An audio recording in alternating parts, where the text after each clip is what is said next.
بسم اللہ الرحمن الرحیم۔ السلام علیکم۔ تاریخ عالم کا وہ واحد ہندو جس کی چتا پر کئی من گھی ڈالا گیا مگر اس کے جسم کو آگ نہ لگی، اس کا قرآن سے کیا تعلق تھا؟ تقسیم ہند کے زمانے میں لاہور کے دو اشاعتی ادارے بڑے مشہور تھے۔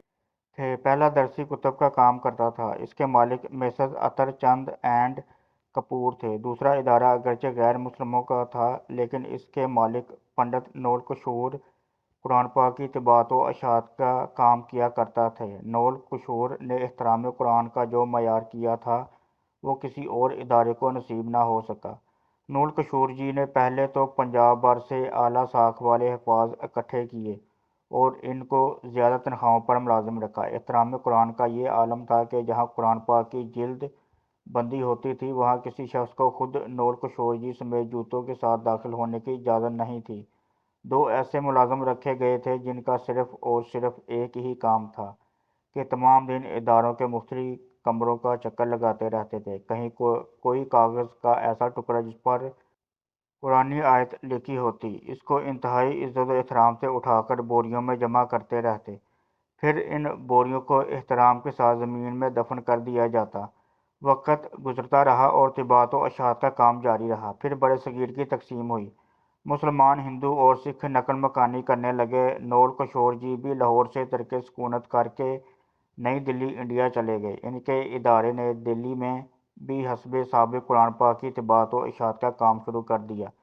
یہاں بھی قرآن پاک کا احترام کا وہی عالم تھا۔ ادارہ ترقی کا سفر طے کرنے لگا اور کامیابی کی بلندی پر پہنچ گیا۔ نول کشور جی بوڑھے ہو گئے اور اب گھر میں آرام کرنے لگے، جب کہ ان کے بچے نے ادارے کا انتظام سنبھال لیا اور ادارے کی روایت کے مطابق قرآن حکیم کے ادب و احترام کا سلسلہ اسی طرح قائم رکھا۔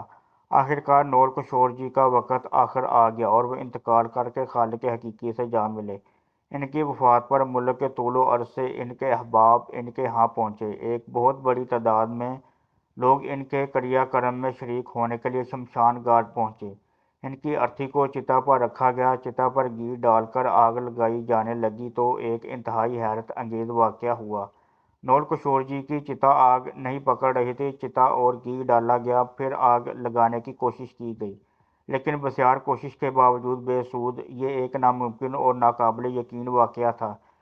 پہلے کبھی ایسا نہیں ہوا تھا۔ لمحوں میں خبر پورے شہر میں پھیل گئی کہ نول کشور جی کی ارتھی کو آگ نہیں لگ رہی۔ مخلوق خدا یہ سن کر شمشان گھاٹ کی طرف امڑ پڑی۔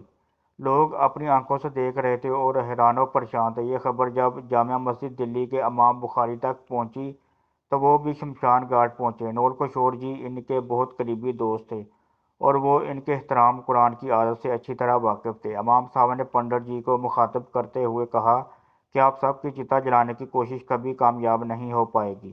اس شخص نے اللہ کی سچی کتاب کی عمر بھر جس طرح خدمت کی ہے اور جیسے احترام کیا ہے، اس کی وجہ سے اس کی چتا کو آگ لگ ہی نہیں سکے گی، چاہے آپ پورے ہندوستان کا تیل اور گھی چتا پر ڈال دیں۔ اس لیے بہتر ہے کہ ان کو عزت و احترام کے ساتھ دفنا دیجیے۔ چنانچہ امام صاحب کی بات پر عمل کرتے ہوئے نول کشور جی کو شمشان گھاٹ میں ہی دفنا دیا گیا۔ یہ تاریخ کا پہلا واقعہ تھا کہ کسی ہندو کی چتا کو آگ نہ لگنے کی وجہ سے شمشان گھاٹ میں ہی دفنا دیا گیا۔